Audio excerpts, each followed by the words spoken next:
नमस्कार, मी सहयोगिता आणि आपण पाहता चाळीसगाव डांगांची ओळख सुराज्य मराठी. पाहुयात आजची खबरं.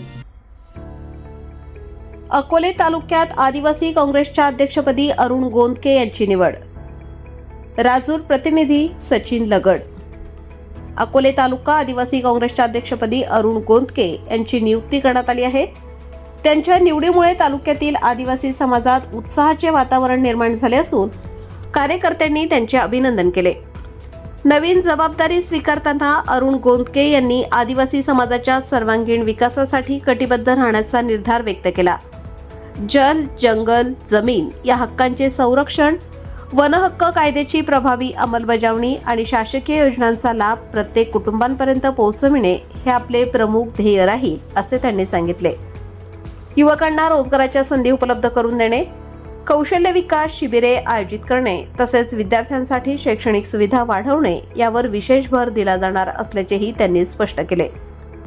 दुर्गम भागात आरोग्य सेवा मजबूत करणे आणि महिलांच्या सक्षमीकरणासाठी स्वयंसहायता गटांना बळकटी देण्याचा मानस त्यांनी व्यक्त केला. तसेच प्रत्येक गावात जनसंवाद साधून स्थानिक प्रश्नांचा तात्काळ पाठपुरावा करण्यात येईल असे सांगून पारदर्शक व जनतेशी जोडलेले नेतृत्व देण्याचे आश्वासन गोंदके यांनी दिले.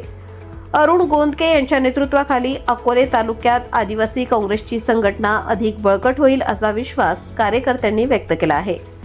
महाराष्ट्र प्रदेश आदिवासी काँग्रेस प्रदेशाध्यक्ष वसंत पुरके यांच्या मान्यतेने व अहिल्यानगर जिल्हा आदिवासी काँग्रेस कमिटीचे जिल्हाध्यक्ष ज्ञानेश्वर झडे यांच्या आदेशाने अरुण किसन गोंदके यांची अकोले तालुका आदिवासी काँग्रेस अध्यक्षपदी नियुक्ती करण्यात आली आहे.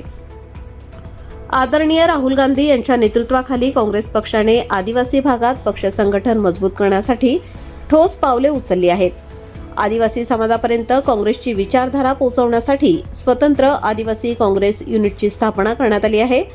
या माध्यमातून आदिवासींचे प्रश्न, हक्क आणि विकासाच्या मुद्द्यांना अधिक प्रभावीपणे आवाज मिळणार आहे. राष्ट्रीय काँग्रेस वर्किंग कमिटीचे सदस्य नामदार बाळासाहेब थोरात, अहिल्यानगर जिल्हा काँग्रेस कमिटीचे अध्यक्ष सचिन गुजर, अकोले तालुक्याचे ज्येष्ठ काँग्रेस नेते मधुभाऊ नवले, अकोले तालुका अध्यक्ष शिवाजी नेहे, गिरिजा पिचड, विजय पिचड यांनी निवड झाल्याबद्दल अभिनंदन केले व पुढील वाटचालीस हार्दिक शुभेच्छा दिल्या. आपल्या सुराज्य मराठीच्या YouTube चॅनलला सबस्क्राईब करायला विसरू नका.